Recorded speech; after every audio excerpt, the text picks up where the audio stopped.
Selamat datang pemirsa. Anda kembali bersama Menyingkap Fakta. Kali ini, kami akan membongkar sisi tersembunyi dari sebuah serangan yang berlangsung hanya dalam hitungan detik, tetapi meninggalkan pencarian selama hampir 3 tahun. Pada 22 November 2023, 3 bangunan apartemen di kawasan Sabra, Gaza City runtuh dan menimbun ratusan anggota satu keluarga besar. Mengapa 112 jenazah baru dapat ditemukan dan dimakamkan pada 4 Agustus 2026? Apa yang membuat sebuah operasi pencarian berlangsung jauh lebih lama daripada serangan yang menghancurkan bangunan tersebut? Di balik tumpukan beton itu tersimpan bukan hanya korban, tetapi juga beberapa generasi dari satu silsilah keluarga. Namun sebelum kita masuk lebih dalam, jangan lupa tekan tombol like dan subscribe. Dengan begitu, Anda tidak akan ketinggalan fakta-fakta tersembunyi yang akan kami ungkap berikutnya.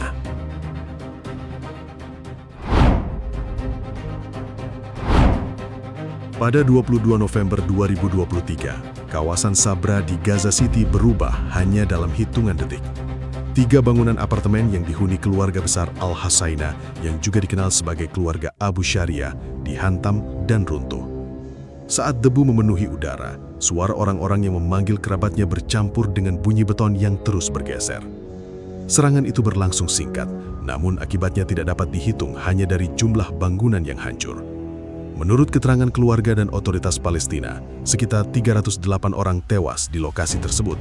Sebagian besar berasal dari satu keluarga besar yang selama bertahun-tahun hidup berdekatan, saling membantu dan membesarkan anak-anak dalam lingkungan yang sama. Disinilah tragedi itu memiliki sisi yang jarang terlihat. Ketika satu bangunan berisi banyak anggota keluarga besar, satu serangan tidak hanya menghilangkan beberapa penghuni, serangan tersebut dapat memutus beberapa generasi sekaligus. Orang tua kehilangan anak, anak kehilangan orang tua, cucu kehilangan kakek dan nenek, sepupu, paman, bibi, serta saudara kandung menghilang dalam malam yang sama. Salah seorang yang selamat adalah Omar Al-Hassaina. Pada 22 November 2023, ia kehilangan istrinya, 4 putra, dan cucu-cucunya. Dalam satu malam, orang-orang yang selama ini memenuhi rumahnya tidak lagi dapat menjawab ketika nama mereka dipanggil. Omar mengetahui mereka tertimbun di bawah reruntuhan. Namun mengetahui lokasi seseorang tidak berarti dapat segera menjangkaunya. Sekitar separuh jenazah berhasil ditemukan dalam pencarian awal. Sementara itu, 153 korban lainnya tetap berada di bawah tumpukan beton. Keluarga dapat melihat tempat orang-orang tercinta mereka terkubur, tetapi tidak memiliki alat, akses, dan kondisi aman untuk membuka seluruh reruntuhan. Pada hari-hari pertama setelah serangan, keluarga belum memiliki daftar lengkap mengenai siapa yang telah ditemukan dan siapa yang masih berada di dalam bangunan. Nama-nama diperiksa satu persatu. Kerabat membandingkan lokasi terakhir, kamar tempat mereka tidur, dan siapa yang terlihat sebelum ledakan. Proses itu mengubah pencarian menjadi upaya menyusun kembali sebuah rumah yang sudah tidak berbentuk. Setiap benda pribadi yang muncul dari puing, mulai dari pakaian hingga perhiasan, dapat menjadi petunjuk. Namun setiap petunjuk juga membawa ketakutan baru, karena dapat memastikan bahwa satu nama lain tidak lagi berada di antara mereka yang selamat. Hari berganti menjadi bulan, bulan berubah menjadi tahun, pertempuran berpindah dari satu wilayah ke wilayah lain, pertemuan diplomatik digelar, berita baru terus muncul. Akan tetapi, bagi keluarga Al-Hassaina, 22 November 2023 tidak pernah benar-benar berlalu. Reruntuhan itu menjadi semacam batas antara kepastian dan penantian. Mereka telah mengetahui bahwa banyak kerabat tidak akan kembali, tetapi belum dapat memberikan pemakaman yang layak. Tidak ada makam untuk dikunjungi, tidak ada tempat untuk meletakkan bunga, tidak ada titik terakhir yang dapat membantu keluarga menerima kehilangan.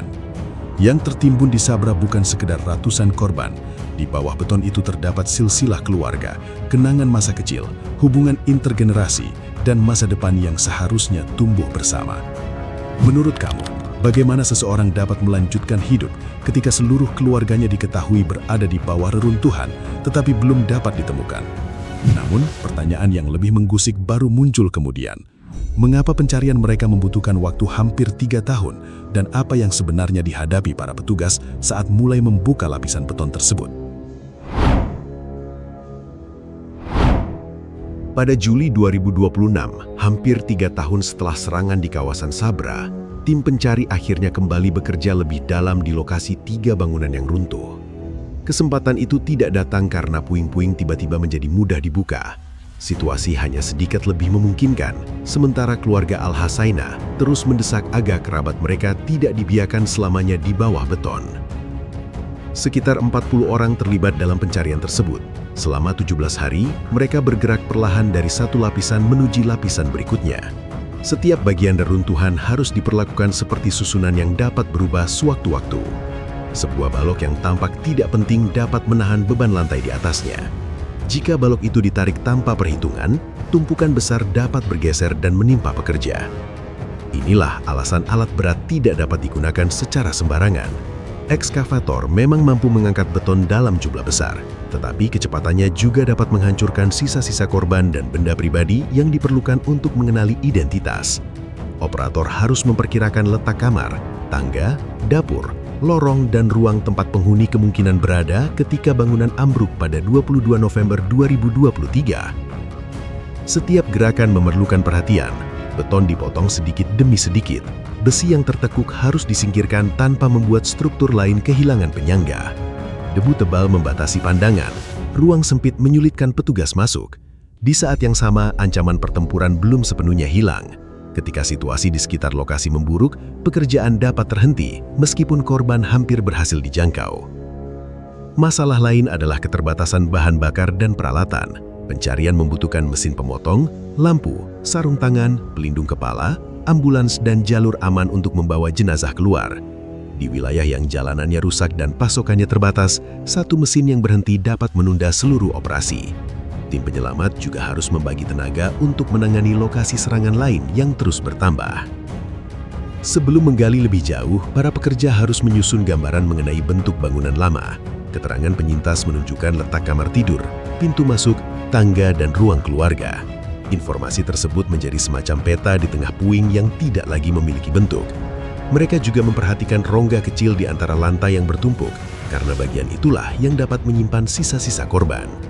Pekerjaan ini bukan perlombaan melawan waktu, melainkan usaha agar setiap temuan dapat diangkat dengan utuh dan tidak kehilangan petunjuk mengenai identitasnya dan hubungan mereka dengan anggota keluarga besar lainnya. Setelah hampir 3 tahun, proses pengenalan korban menjadi jauh lebih sulit. Wajah tidak selalu dapat digunakan. Keluarga dan petugas harus mengandalkan pakaian, perhiasan, tanda khusus pada tubuh, benda pribadi, dan informasi mengenai posisi terakhir setiap orang. Sebuah kalung, cincin, potongan kain, atau bekas operasi dapat menjadi petunjuk penting untuk memastikan satu nama. Pada awal Agustus 2026, pencarian selama 17 hari itu akhirnya menemukan sisa-sisa 112 korban. Namun hasil tersebut belum menutup seluruh daftar kehilangan. Dari 153 orang yang sebelumnya diperkirakan masih tertimbun, puluhan lainnya belum berhasil ditemukan. Penemuan itu memperlihatkan satu kenyataan yang jarang masuk ke dalam laporan perang. Sebuah serangan dapat dicatat selesai dalam beberapa detik, tetapi pekerjaan setelahnya membutuhkan ketelitian, keberanian, dan waktu yang sangat panjang. Menurut kamu, apakah keterbatasan alat dan akses dapat dianggap sebagai bagian lain dari penderitaan yang ditinggalkan peperangan? Namun, setelah 112 korban berhasil diangkat, muncul tantangan yang tidak kalah berat. Bagaimana sebuah keluarga memakamkan begitu banyak generasi sekaligus? Dan apa yang dirasakan Omar ketika akhirnya melihat prosesi itu berlangsung?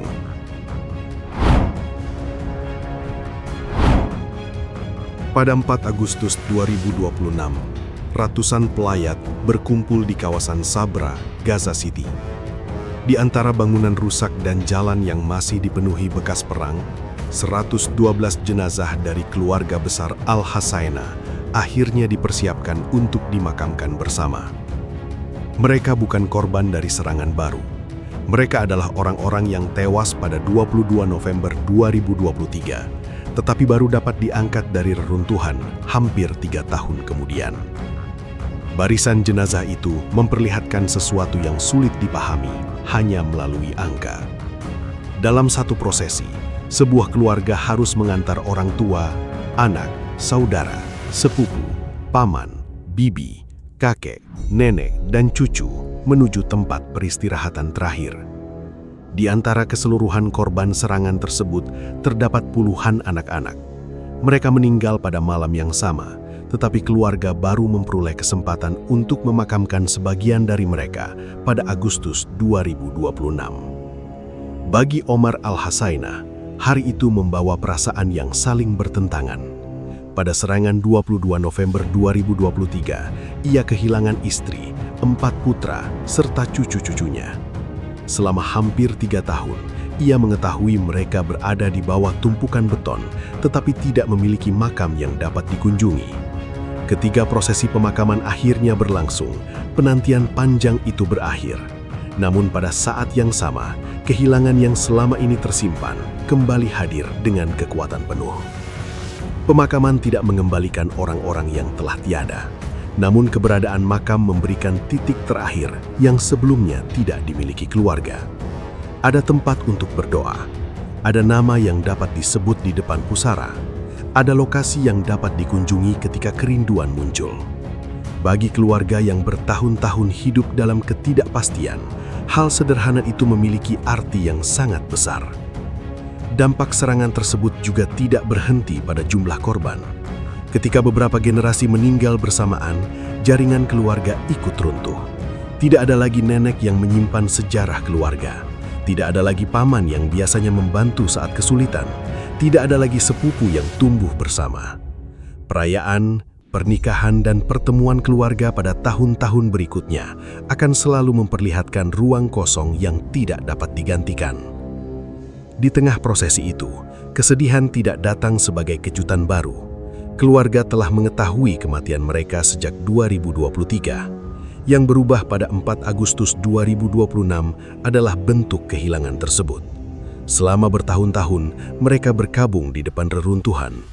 Kini, untuk pertama kalinya, sebagian besar nama yang ditunggu memiliki makam dan tanggal pemakaman yang dapat dikenang bersama oleh seluruh keluarga mereka. Namun bahkan setelah pemakaman 4 Agustus 2026 selesai, pencarian belum benar-benar berakhir. Puluhan anggota keluarga dari lokasi yang sama masih belum ditemukan. Di tempat lain di Gaza, ribuan orang juga dilaporkan hilang dan diduga berada di bawah bangunan yang runtuh. Setiap tumpukan beton dapat menyimpan nama yang belum tercatat, identitas yang belum dipastikan, dan keluarga yang belum memiliki tempat untuk berkabung. Peristiwa ini menunjukkan bahwa perang memiliki 2 ukuran waktu.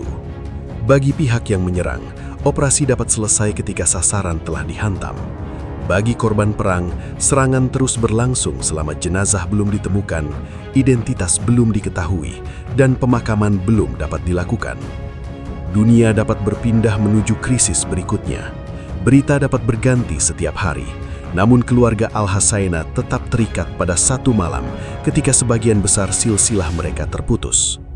Menurut kamu, apakah sebuah perang benar-benar dapat disebut selesai ketika masih ada keluarga yang menunggu kerabatnya ditemukan di bawah reruntuhan? Dan jika 112 korban saja membutuhkan hampir 3 tahun untuk ditemukan, berapa banyak nama lain yang masih tersembunyi di bawah kehancuran Gaza hingga hari ini?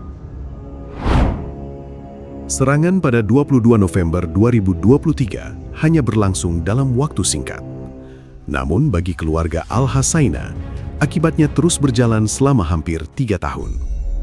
Ketika 112 korban akhirnya dimakamkan pada 4 Agustus 2026, penantian panjang itu belum sepenuhnya berakhir, karena masih ada anggota keluarga lain yang belum ditemukan. Peristiwa ini memperlihatkan bahwa perang tidak berhenti ketika suara ledakan menghilang. Selama masih ada korban di bawah reruntuhan, identitas yang belum diketahui, dan keluarga yang belum memiliki makam untuk dikunjungi, luka perang tetap hidup. Demikian rangkaian fakta yang berhasil kami singkap hari ini. Jangan lupa subscribe ke channel Menyingkap Fakta dan aktifkan lonceng notifikasi agar Anda tidak ketinggalan pengungkapan fakta-fakta penting lainnya. Menyingkap Fakta, mengungkap kebenaran di balik setiap peristiwa. Sampai jumpa pada fakta berikutnya.